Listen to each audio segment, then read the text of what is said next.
Tamara Hunter, and today is day number 179 of 365 days of awesome.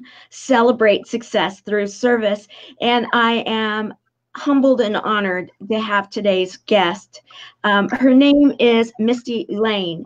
Let me tell you a little bit about Mistie Layne, and then I'm going to let her start visiting because her stories are so impactful. We don't want to miss a minute. I have just recently started learning about this amazing woman, and then I started following her, and I'm ever so inspired. I am. And I know that she's inspiring so many others out there with her stories. And that's why I couldn't wait to get her on as a service hero. And many of you may already have seen her this morning because she was on the Teresa and Amy show. And I was there, and again, that much more awe and that much more inspiring. So welcome, Mistie. Thank you. Hello, everyone. Thank you so much for having me.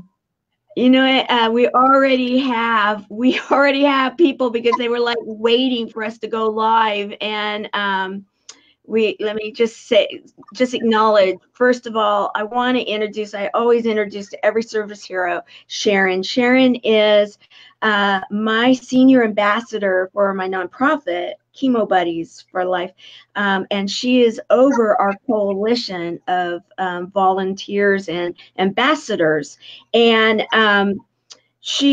her story is so inspiring also. She travels with me everywhere via social media, via streaming media, because she right now is in isolation. She's not allowed out and even to her backyard, but she affects people throughout the world. So I wanted to introduce you to Sharon. Thank you for being here. We've got Sam Wilson. Welcome, Sam. Yes, I agree. Very best of the day. Let's see. We have Joan. Joan, we've begun. We've begun.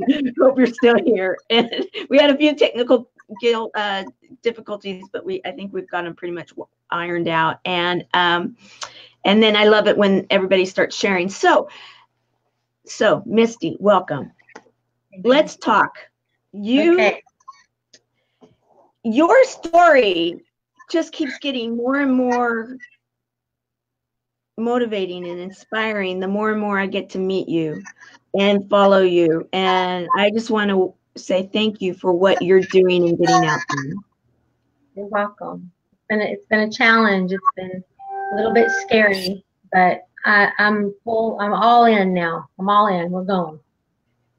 Yes. Okay. Let's see. Can't hear or get back in the broadcast. Okay, that's what I'm hearing or I'm seeing right now. Okay, we were having some technical problems. So Joan or Sharon or anybody that's currently watching, please let us know if you're hearing the broadcast right now.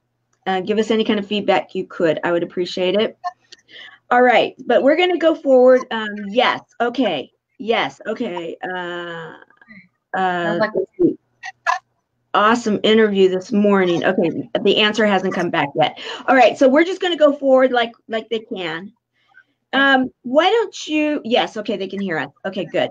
Why don't you kind of bring everybody that doesn't know you, because a lot of people from my page and my audience, they don't know you yet. They're going to after today. So let's let you kind of bring us up to speed. Okay, I'd be happy to do that. My story, I have a book that's coming out. It's called What Goes Up, and the whole purpose of writing that book was to provide myself with therapy, because I went from, I was raised, I was very competitive growing up in the beauty pageant system in Texas. I was a baton twirler, clarinet player, of dance. I did everything, and just on top of the world. Oh, you have a picture. How cute. I wasn't expecting those. Yes, so I did all of that growing up and always wanted to be a surgeon. I knew it from an early age, and so I started working that plan. I went to college, I got married, got into medical school, and then found out my husband of 10 years had someone pregnant, and it completely just bombarded me. I had no idea anything was going on. I was very naive, and it broke me. And so I internalized it, thinking, well, it must be my fault. I'm the one to blame, right? I wasn't good enough, pretty enough, smart enough, whatever. I wasn't enough, basically. So, I went into a depression, became really vulnerable, ended up with the wrong guy. Anyone that gave me attention, I just swooned to them. And so ended up with someone that introduced me into cocaine. And I'm not blaming anyone. I made the decision to try it, but I did at age 31. And I instantly became addicted to it. It took me to a place where none of that mattered. I didn't have to be perfect. I didn't have to fill a role. It was just, for me, it was my escape. And the problem with it is once you go up, you have to come down. And when you come down, you're still all those things you were, but now you're a drug addict too. And so it just compounds, and the shame and the guilt is such a vicious, vicious cycle. So I ended up getting in with another person that he's the father of my son, and he was an abuser. I've never been around domestic abuse, never really understood it. I did judge women all the time about, why do you stay? Why don't you just leave? I would never let a man do that to me. Right. Well, never say never, which is a chapter in my book, because until you walk in the shoes, you don't know what you'll do. And that, after you hear my story, and I'm telling you this ahead of time, after everything I've been through, which is quite a bit, the domestic abuse, I think, has been the hardest to heal from, because it left me broken. It stripped me of my identity. I didn't know what foods I liked, what my favorite music was, because everything was dictated. I didn't even know how to dress because I was told how I had to dress. And that someone had that power, that cocaine had that power, that a person, another human, had that power over me. What was so wrong that I didn't have power over myself? So the addiction progressed, and I ended up in the wrong place at the wrong time, doing the wrong things. I was attacked in the middle of a drug deal and ended up losing control of my vehicle, ran into a parked vehicle that was parked in a person's house, and it killed someone that was standing in the yard. It hit them, it killed them. So off to prison I went, facing 40 years, completely devastated. All I could think about was my kids, 3 children, 2 daughters from my first husband, and my son from the other guy. And all I could think about was my kids. Here I was fixing to become a surgeon. I worked 12 years in college for this day. And then the one decision that day to try the first line of cocaine forever changed all of it. And I just can't express enough. I'm speaking to some children in April, some high school seniors, and I can't wait, because it's like, they need to understand time is something you can't get back. You can't buy more of it. You can't trade it all. And every decision we make today, it affects us. And we have to be very careful the way we steer our car down that path, and choose what path we want early on, because they all matter. So when I was in prison, sitting there I didn't know if I wanted to live. I didn't know how to live without the cocaine anymore. It had been 10 years that I had depended on it. And I didn't know how to survive. My daughter, Lauren, my oldest daughter, in the picture there, she sent me a letter. She said, "Mama, we don't care. We don't care about all of that. We just love you and want you to come home." Because, see, I was ashamed. And that shame and that guilt kept me out there running from whatever. Instead of going home where they wanted me, I just kept running and running and running. And so I just decided that day I looked in that mirror, that toxic, horrible mirror that we look into when we don't like what we see back. And I said, "Are you going to let this kill you too? Or are you going to pull yourself up and get home and be a mom to your children?" And so I decided right then and there that was it. And I started working really hard. I started writing my book while I was incarcerated. I didn't have a computer. I had to write everything by hand on paper, and it took me 7 long months. And I wrote it, and it was amazing, the things that came out that I had suppressed and hidden, didn't even conscious, the things that had happened to me throughout my life. I thought I had the perfect childhood. Come to find out, there's stuff that I wasn't even aware of. So it was a very healing process. Writing is amazing. I wish everyone could write their story because it's so revealing. And so I came up with a method called COPE, to confront your fears, confront your past, confront the people that have hurt you, voice it so you can externalize that. Then you need to optimize on your experiences because now you're an authority and you can use those experiences to help someone. And then the hard part is to push through because once you're there, Satan didn't want you to be successful, see, and everything's going to be thrown at you. So this is the hardest step, is to push through. You have to push through the fear, push through the anger, push through the shame, the guilt. And then you have to embrace who you are and realize that you're beautiful. You're beautiful, and God created you to be you, no matter the mistakes, because it's not the mistakes that limit us. It's our fear.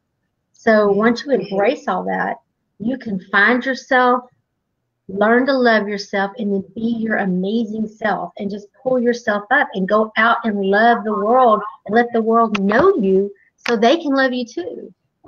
So Tamara, there's hope. I've been there. I've been low. I've been high. I've been low again and high again. And I'm telling you, there's hope. For anyone listening, if you're in an abusive relationship or an addiction or whatever it is that you're under, there's hope that you can be better, but it starts right here. You have to turn in. You have to learn to love yourself and find those things inside that make you happy. That's my message. You know what?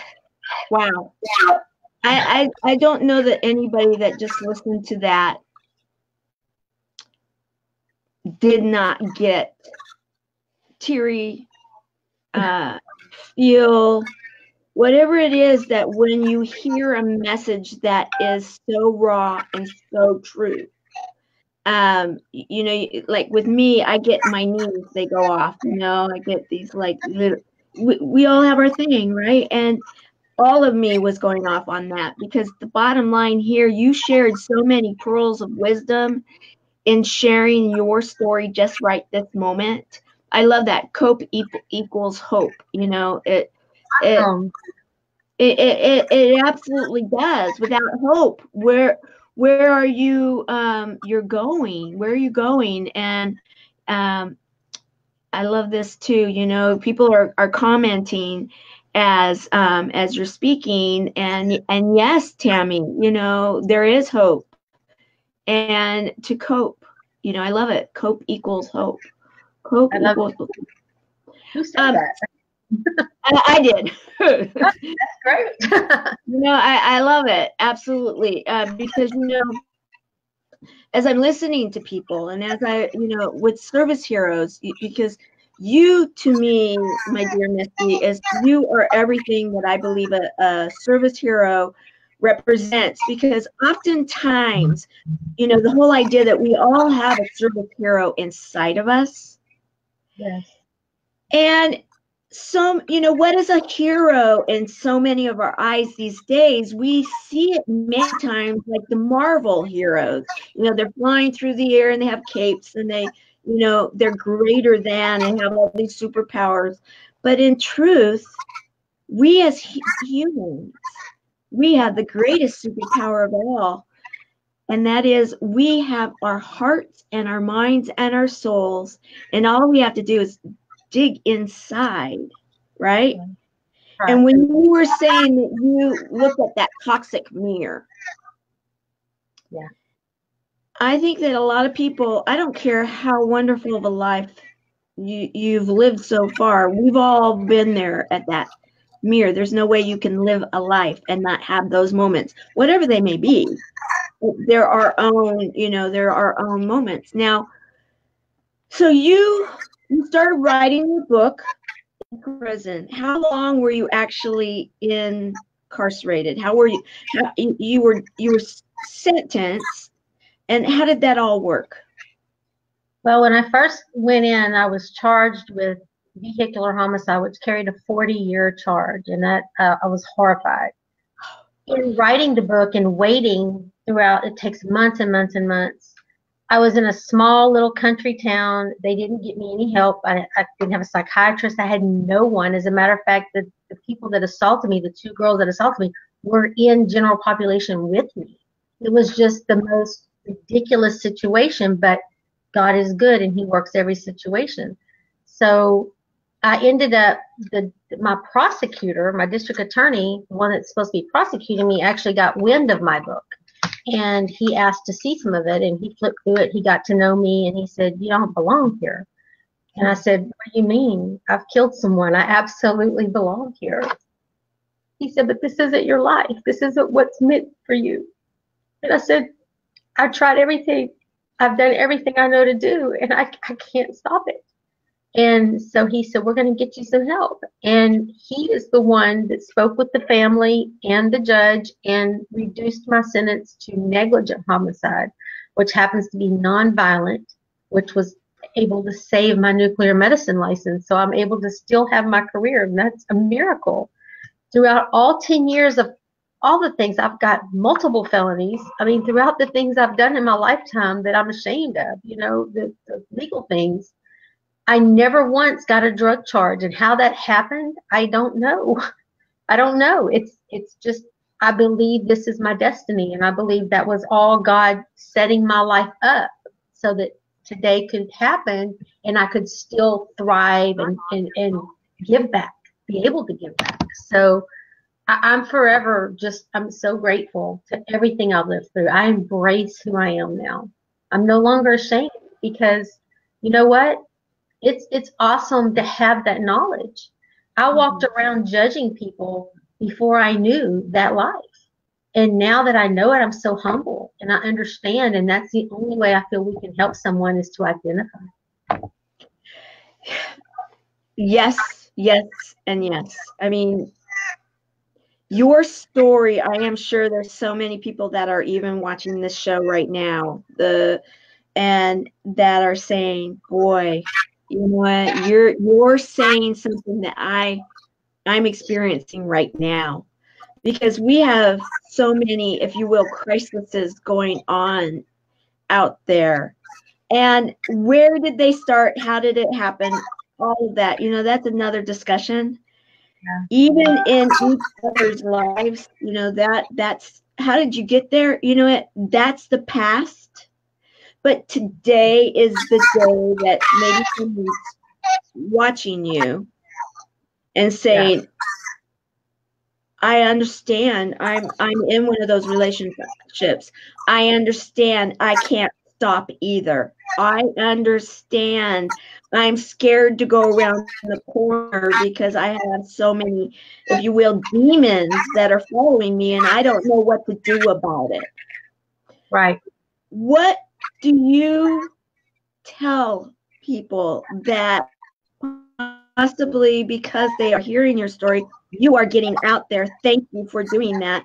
When someone comes up to you or they messenger you, or what do you tell them to do that next day when they're facing a new day? What is it that your pearl of wisdoms are for those people that are sitting there right now saying, Mistie, I don't know that I can make it through the day anymore because I am done with this? Because there's those people out there. Well, for the person that's going through it themselves, I would say you don't have to make it through the day. You have to make it through the hour, through the minute. You just have to make it through right now, and then take a deep breath, and then make it through the next breath. And then as you get stronger, you'll make it through the hour. Then you'll make it through the day, then the week, then the month. Before you know it, 12 years has gone by, and here we are, survived. You have to just understand that it takes patience, and it takes a lot of work. There's no magic wand. I wish that we all had some little pixie dust, and all the addicts in the world could be healed. But it's something's broken inside of us. There's something going on that makes us not feel worthy. And you have to do the work and identify those issues. And it's hard. It's painful. And along the way, we want to give up and run back to what gives us comfort, whether it be food, sex addiction, drug addiction, whatever it is. But, and that's where the battle is. But all I can say is, if you fail, get up and keep going, because it's not the mistakes in our lives that limit us. It's our fear of succeeding. So you got to just keep going. And one more thing I want to say to anyone that's watching that has a child or a sibling or whoever, because I've had several people ask me already, advice, my brother's doing this, my cousin, whatever. My advice to that person is to please be patient, because when I came home, I actually spent 2 years incarcerated. I did 3 years on papers, had a 5-year sentence out of it. When I came home, I wasn't the same person. Not only from I was no longer addicted to cocaine, but I had changed. I had evolved. And so, but returning home to my parents and my kids, they still knew me as lying and manipulating and, trying to sneak off or whatever I did to get my way. So it took them time to learn the new me. So my biggest advice is please be patient and get to know that person, and also for the addict to be patient with your family, because they don't know you like this and they're still stuck in your addiction. You have to give them time to show that you're not that person.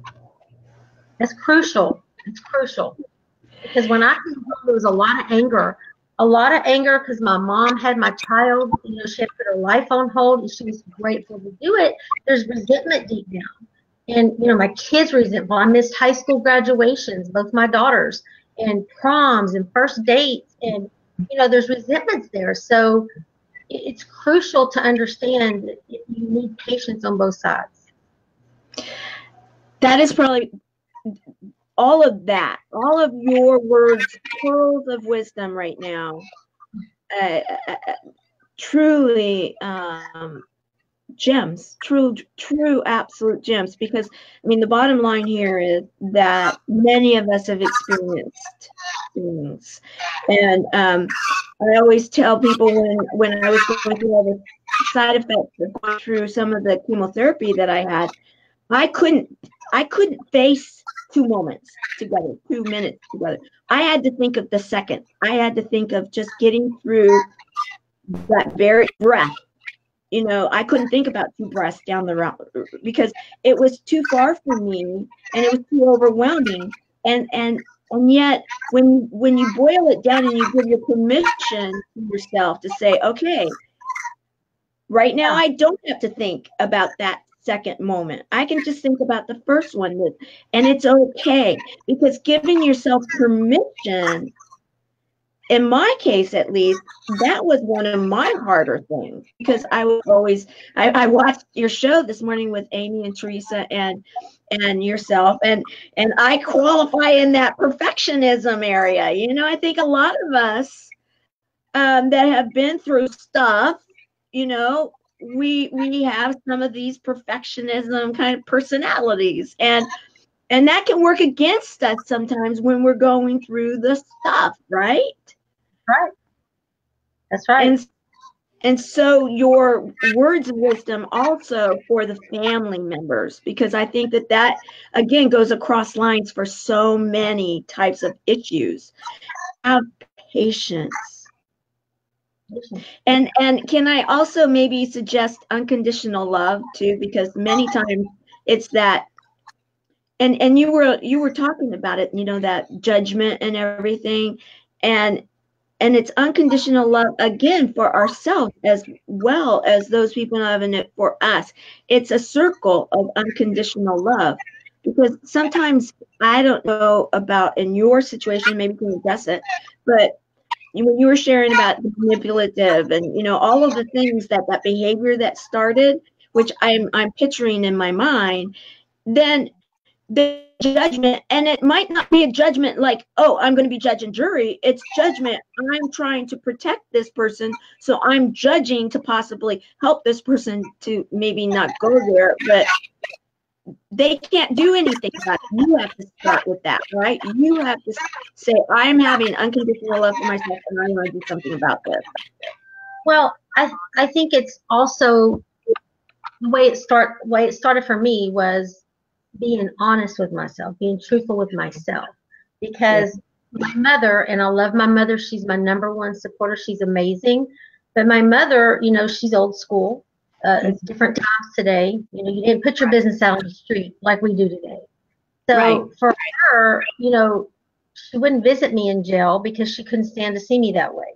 she was embarrassed by it. And so she created this lie, this pretend world that I was in, and would tell certain people certain things instead of telling them the truth.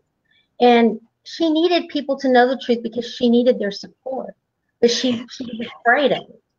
And see, I just refuse to live a lie. I'm not going to do it anymore because I've been held hostage by my lies and trying to cover up my shame for so many years that the freedom I have now after finally discovering that I don't have to lie, I'm enough like I am, and the things I've done made me this. So that freedom, I wish for everyone to feel. I just wish it for everyone because it's, we can't live by, society wants us to look this way, feel this way, get this kind of job, have 2.5 kids, whatever it is, and we're all so different. And the society we live in today allows for so much more than it did for our parents or our grandparents. So not so much that they're judging us, it's just a different mindset for them. It just wasn't done that way. Okay, I get that. I completely get that. I am just still learning some of the tricks and trades in this software, and I want to bring something up, and forgive me guys if it doesn't come up really well, but I believe it will. You did a live not long ago, and I want to share that right now and then continue our way of thinking and where you're going, because I think it brings what you're sharing at this very moment in time about going out there and being real and sharing your message. And I want to do that. So I'm going to jump out of here, and I'm going to actually be bringing you out too. And we're going to let that go live, and then we'll jump back in. Okay. Thank you. Okay.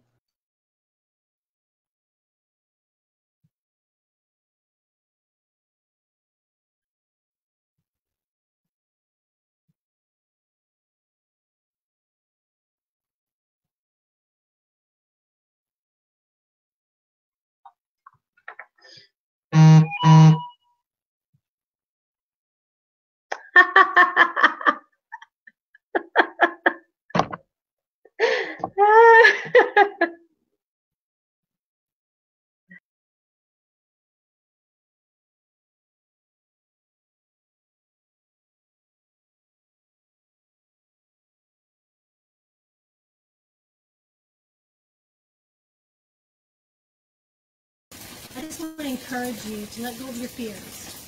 If you have a story to tell, I encourage you to tell it.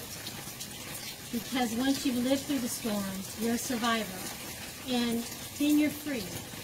You're an authority to help someone else on their pain, to help ease some of their suffering and ease their pain. So I'm here to tell you that I've already weathered my storm. I'm here now to help you get through yours in any way that I can. Anything that I've been through, any of my past experiences that I can help you with. I have a 4-step C.O.P.E method, C.O.P.E. Confront your fears, optimize your experience, push through the pain, the shame, and the guilt, and embrace your past. Step into your future. Don't let your past rob you of your future. I encourage everyone to step out, face their fears, weather your storm. And I am going to be the next impactor. I am going to impact globally the message to come out of your shell, get out of your fear, embrace who you are, love yourself, find yourself, and be yourself. And pull yourself up. Whoa, the wind! Oh my goodness! The wind! Anyway, you can visit my website. It's Mistie, M-I-S-T-I-E, Layne, L-A-Y-N-E.com. I have a book coming out soon, What Goes Up, and it's on pre-sale now on my website, MistieLayne.com. I encourage you to visit my website, read some of my chapters, the excerpts are on the website, look at some of my media footage from some of my interviews, and see if there's anything I might be able to help you with. So I encourage you to face your fear, get out there in your storm and weather it, and then let someone else who's been through it help shelter you in your storm. I love you all. I hope to make an impact on the world in 2019. God bless you.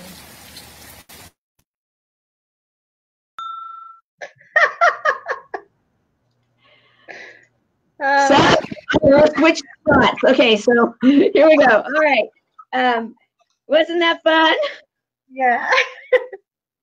Yeah. I found one, and I had to share it because it's just like it's just priceless. And I love the umbrella. I love the outfit. I loved the moment. I love the real personality, because that's what it showed to me, Misty, is that it was like, and that's when after I saw that, it was like, okay, I got a hold of you. I'm like, okay, you've got to be a service hero. I already were loving you, but it was like, okay, that was the clincher for me because this is just too good. Anybody that knows that you never know what's going to come out of my mouth next. I'm like gumballs in a gum machine. You never know what color I'm going to be. I kind of keep it. But hey, I'm just saying, I'm willing to do whatever it takes. Whatever it takes to get someone to hear what I have to say, I'll do it. And I'm in this competition, the Next Impactor. You can read about nextimpactor.com. And right. I'm on a mission to get out there and spread my message globally. And I'm trying to find the most unique ways I can to stand out. And we're all going to be winners because everyone's message is going to have a push to get out there. So I'm very thankful to Lauren Harris and Jeff Levin for creating this competition for us to thrive in. I am with you on that. I'm just adding this here and we'll show it. Because, I was actually on Lauren's show and I had just met him through Teresa Schneider. And he had me on the show. And so they encouraged me. I've signed up. I've not done anything yet. But they had encouraged me to get involved. And something that you guys this morning on the Teresa and Amy show, something that was said really resonated with me. And the reason that I decided to get involved with it was I truly do believe that there's many of us. And that's why I have the Service Hero show. There's so many people that are doing so many amazing and wonderful things that we need to shout it from the mountaintops.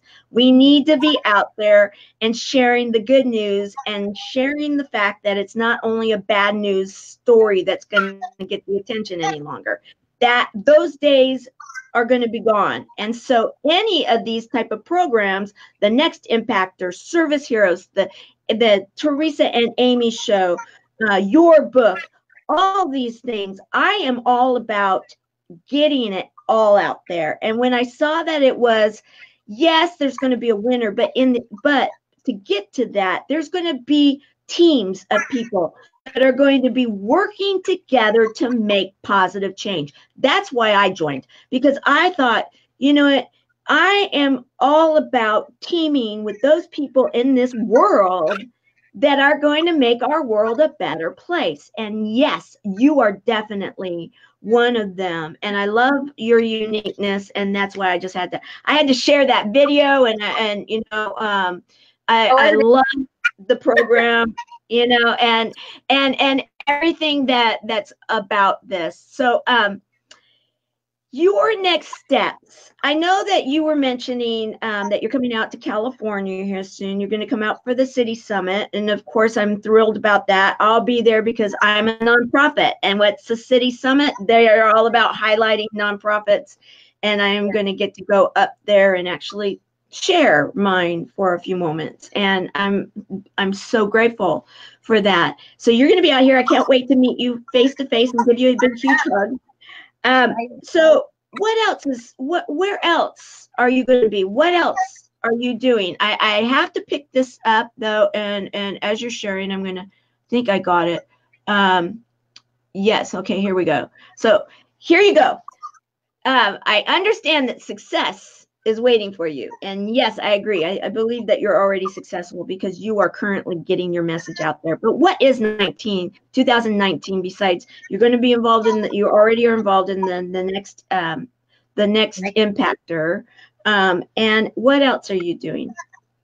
Currently, I just came out of coaching with Sam Newton, and I've moved into coaching with Lauren Harris, and I'm going to be polishing my message and getting the most effective, message that I can out there. I've got my book coming out. I'll be doing a lot of book signings, hopefully some book tours with that. I'm going to move into coaching. I want to do life shifting coaching program, maybe an online course, a video course on how to go through the COPE method. And I'm not talking, you know, I feel like you can't come to a 20-minute seminar and me tell you how to cope and then you walk home and do it. It takes work, and I want to, you know, have a group that I can get in depth with and actually do the work, get down to the core, not just a 20-minute speech, but work with people one-on-one and really, really help make a difference. And then maybe in the future, you know, looking forward, train others to do the same, and then, you know, just spread it globally. Just get out there like wildfire and get it going. I love it. I love it. Now, who are the people that would be, I mean, typically in the world that I've kind of been adopted into, it's not where I kind of got into this world just because of the fact that I already had the nonprofit and I needed to start building my community, right? And so I think that we're kind of similar in that, because you had your message coming out of your situation, prison, and you had your book, and now you're getting out there to make change. Who are the people that would be you know, 20-minute lecture, okay, now they want to enroll in this change program? Who do you see coming a part of it? Is it people that are having these life challenges, or is it people that want to go out there and spread messages? Is it other people that want to go into coaching programs? Who is your avatar? What I see are people that are sitting there listening to me thinking they're hopeless, thinking they're in a situation they can't get out of, that, you know, they're just the worst of the worst, and they don't realize other people are bad too and have done bad things too, that feel like it's too late for them. Because my story, I've been high and I've been really, really low. But the point to all of it is, with the work and the self-forgiveness, we can pull ourselves back up and we can be even better versions. So those are the people I think. The speaking I've done thus far, which I've been so afraid of the judgment, but what I get back afterwards is people coming up to me saying, oh my goodness, you said exactly what I need to hear. How'd you find the courage? I have a story. Something happened to me 20 years ago and I've never told anybody, and I've just been internalizing it. Those kind of people, I think, are the ones that I'm going to really get through to. Because I have a happy ending. You know, yes, and you know, and what I'm seeing right now is that you have a happy ending that's not yet an ending. You are having a happy life, right? Isn't that what we want today? Is, yeah, we want to maybe what you're saying is you want to end that period of time. Is that what you're saying? And then go on to the next period of time? Am I hearing that correctly? I want to make sure that we get that drilled down. Well, I'm just not going to let anything in my past define me. I'm going to use it for the better instead. There's a difference. You know, I'm not going to forget I went through it, but I'm going to forgive myself for the things I did while I was going through it. That's the key. You don't want to forget. No. Because you need to remember. You know? Yeah. And that's relate to other people. If you forget those things, how are you gonna, you know? And if you start thinking, oh, I'm better, you know, I've risen above that. No, you're not better. You're fortunate. You're a survivor. You're lucky. You know, so that's the attitude you need to have. I love it. I love it. You're a survivor, and isn't that what really, I mean, when it comes down to, you look at even histories of families and such, you always have those stories in the family. Oh, this person had this problem, this person had this problem, but you don't have always that solution or that survivor part of the story, because maybe back in the day they didn't think that way, and now we are encouraging people to think that way. It's a new way of thinking to some, right? Like when you were talking about your mother, and we had to respect the fact that we all come from different ways of being groomed or brought up or whatever it may be, and we're coming from different places. We're all cut from different cloth. And yet what you're saying right now is, wherever you're coming from, you can go through this program called COPE to equal hope in your life and come out of it into the other side, where you are now a stronger, better person, and you can help others to do the same, right? Right. If you're willing to do the work and face the fear, you can do it. Yes. Face the fear. That right there says it all. Sometimes that is what holds many back, right? I think so. That's what's held me on my book for 12 years. I wrote this book 12 years ago, and I've been too scared of judgment to release it. The doctors I work for, my son's an Eagle Scout, so I have high admiration for the Scout master. And I'm thinking, what are these people going to think about me? I was too scared of the judgment. But at the end of the day, it's like, well, who cares? I'm not going to people please anymore. It's not about them. It's about me getting my message out to help the ones that need to hear it. And the people, quite frankly, the people that want to judge me, I don't need in my life, because they're not in the place that they're not the kind of person that I choose to be with, because they're in a different place than me. Because I'm learning new behaviors. I'm trying to be better, a better version. So that's just my attitude. And, it's going to piss some off, and some may say, they don't like me for it, but frankly, it's just, I don't care. I'm doing what I feel compelled in my heart to do. And I'll pick some up along the way, and I'll lose some along the way. But the one that matters is the one that I help along the way. That's all that's important. I know I'm saying I love it a lot because I'm just loving it. I truly am. I mean, there's no, I'm filtered here. That everything you're sharing right now, I think it goes across so many different issues. Oh, yes, yeah. You've been in this issue and that issue, but what you're offering is that hope that goes cross issues and says, that anything in life can be filtered through this message that I have to share, and you can use these tools like I've used them and come out better, stronger, and with more hope. Right, because I know any, I have a problem with, I use food, as an emotional escape for myself. And there's been so many times when I've woken up and said, you know what, I'm not eating that cookie today. And I'll have that cookie in my hand. I'll be going, I'm not going to eat this cookie today. And I eat that dadgum cookie no matter what. And it's not that I didn't mean it when I said, or have the intention. I didn't want to eat the darn cookie. There's a disconnect somewhere, and I'm still working through that myself. And right. Unfortunately, with the cocaine, it took a death and the incarceration to get there.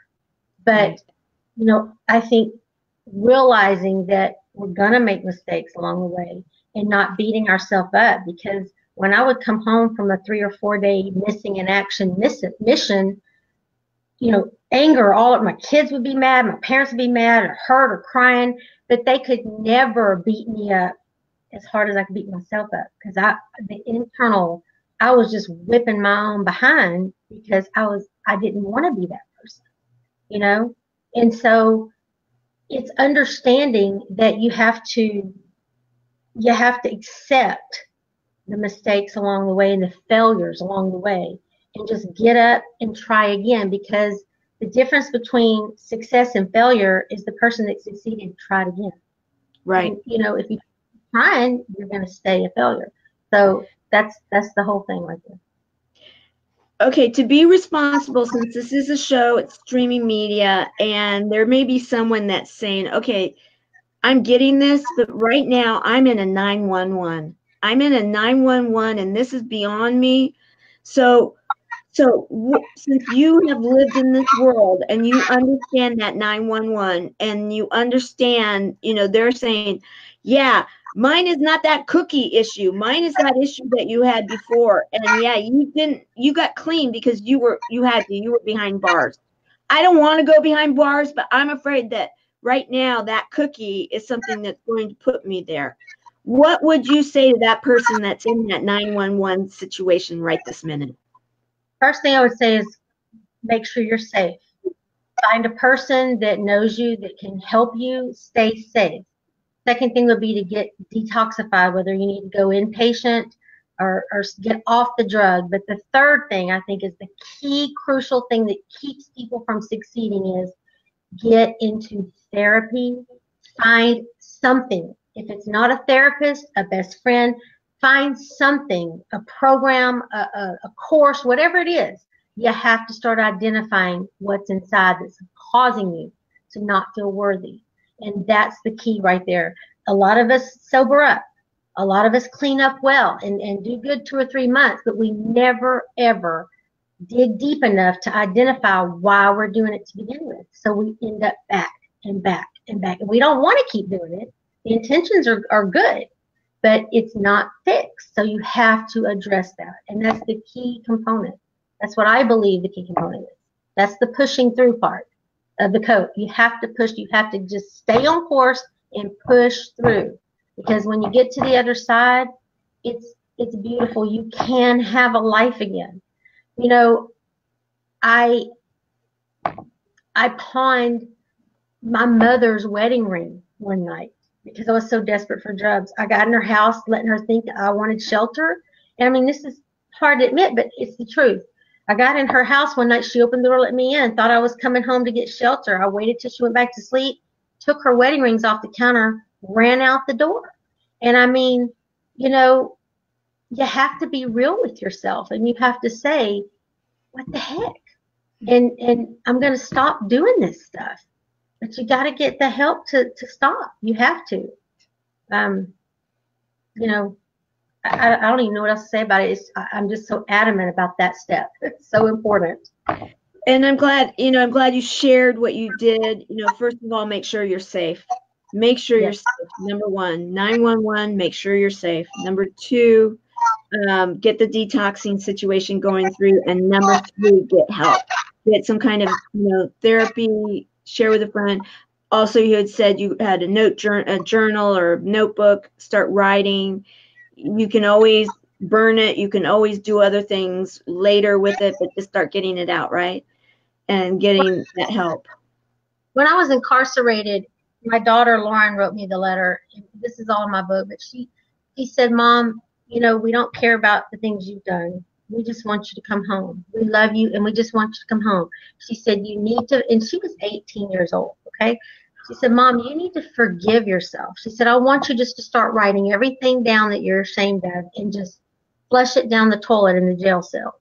So it took me 3 days, but I followed, my 18-year-old parenting me, which is right. Crazy. I did it. It took 3 days, and I mean, I'm talking the deepest, darkest secrets that I had inside that broke my heart at night, that I sobbed over, that I beat myself up over, that I ate over, that I got high over, those things. I wrote them down. Just wrote them down. And for me, I used God. I prayed. Whatever it is for you, you do, but you find a way. You just let it out and let it go. And once you let it go, don't bring it back. Right. You have to let it go and leave it there. And when I did that, like I said earlier, the release is phenomenal. It's like you can breathe, And I'm not going to say it's totally. I'm not totally healed. There are still things that go through my mind that I did that haunt me. Certain isolated events with my kids, I'm thinking, how did you do that to your kids? But I have to remind myself, it wasn't me. It wasn't me. That person was not me. And the person I am today is all that matters in their life. They don't care about that. We're past it. And that's another thing. Some people around me still live 15, 20 years ago in that moment. And I tell them, why are we expending energy and arguing? We've survived it. We're here now. I mean, all I ever heard from people was, oh, I just want my daughter back. Oh, I just want my mother back. I just want her back. I'm back. So let's get past it and let's live for today and see what we're going to do in the future instead. Because that's where the impact is in the future. Yeah.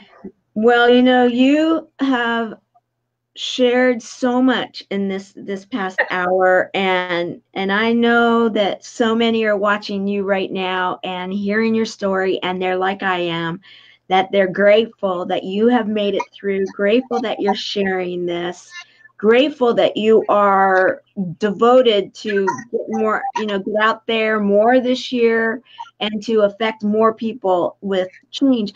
Now, the book that's coming out, your book, let's highlight that one more time. You said it's coming out soon, right? Now, is it going to be in bookstores? Is it going to be on Amazon? Where is it going to be? Is it going to be everywhere? Where can people find this? everywhere. It's available right now on my website, mistielayne.com, for pre-order. And everyone that pre-orders will get a signed autographed copy, of course. And then once it's in publishing now, and once it's printed, it will be available on Amazon and in the bookstores. You can walk into Barnes and Noble and just request it, and or wherever. Books A Million. I'm hoping to have it everywhere because I really believe it can help some people. Oh, without a doubt. Okay, so that's right? MistieLayne.com, correct? Okay, so pre-order right now. How much is it for pre-order? $18.99, which includes $3 for the shipping. So it's $15.99 plus the $3 for shipping. So $18.99. Which is a great deal. And so, oh yes, thank you, Sharon. I forgot. Anybody that's watching this live right now, if you could hashtag live, thank you, my dear. She saved me on that. And if you're watching it in replay, please hashtag replay. I'm starting to track the numbers, and so I want to be able to see when you're actually watching the show. Thank you, Sharon, for reminding me. So as Sharon, yeah. Oh, and Sherry, yes, please share. Absolutely too. Yes, thank you, Misty. We want to share it. Please share. We want to share this message. We want to get Misty in front of people that need to hear her message today, not tomorrow, but this moment today, because there are those people that need it, and we know them. Many of us have them in our lives, and they need to hear that they can get through it. And if they're in a 911 situation, these are the steps they need to take at this very moment in time.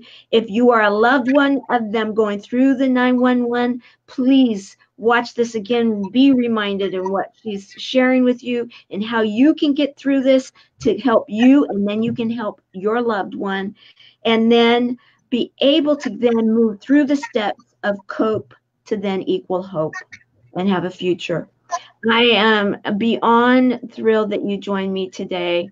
And as we close, is there anything you would like to say before we actually close? I just want to say that I feel we should all be very careful that we judge less and mentor more, because mentorship is priceless. Yes. And I think the kids today, if they have good positive role models, not perfect people that pretend they never have been through anything, but the people that are real and honest about, hey, I screwed up too, or I got pregnant before I was married, or this happened to me. Mentor these kids and let them understand this is the real life, and teach them to judge less, because we don't need judgment. We need love. We don't need judgment. No one's perfect. Not one of us. No one. Not one. No one. And so true. I want to say ditto in everything that you just said. I love it. I love it. Mistie Layne, you are spectacular, and I say that in a humble way because I know that I'm not trying to put you up on any kind of pedestal. I am just supporting you in your mission and saying thank you for being out there. You are making a difference currently, today. You've spent a couple of hours at least, I know, sharing your message. And every moment that you're out there sharing your message, you very well may be helping someone to actually save their life. And that, you cannot have a greater mission. And so I want to thank you for your mission and taking it on, because I'm sure it's not easy. Well, it gets easier. What I've learned to embrace is that God chose me for this. I believe everything I went through it because He knew I was strong to handle it. And now He knew my future already. See, I didn't know it, but He did. And that's my belief, is that now I feel fortunate that I've got that knowledge of both sides. So now I'm humble to it. Awesome. Yeah. Well, thank you. So as we end day number 179 of 365 days of awesome, celebrate success through service, Mistie Layne, you are certainly a service hero that is making a difference. And I want to thank you for your time today. Thank you for being so honest, so real, and giving steps for people that need to hear what it is that you are sharing. And also, thank you for the video and some fun. That was And great. there's more of that to come. Just wait. There's more to come. All right. Well, everyone follow Mistie Layne. Give her the love. Share this video. Please, please. Let's get it out there because we need to make change happen now, not tomorrow, today, because we do not know who has that 911 situation. This may be exactly the moment in time that they're ready to hear this message. Let's all be the service heroes inside that we are and make a difference in this world. Thank you. And Thank thank you, you. Tamara, for your service and what you're doing. It's amazing. Thank Well, you. thank you. All right, everyone. For those that are watching and you want to be a part of what I'm going to be doing, I'm going to be attempting Skype and my first blog as a guest today at noon Pacific time, 1 o'clock Eastern time. The details are on my page, so check it out if you want to be a part of it, and wish me luck. All right, see you later. Thank you. Bye. I'll see you in February. I'm looking forward to it. Give you a big hug. Bye. Bye.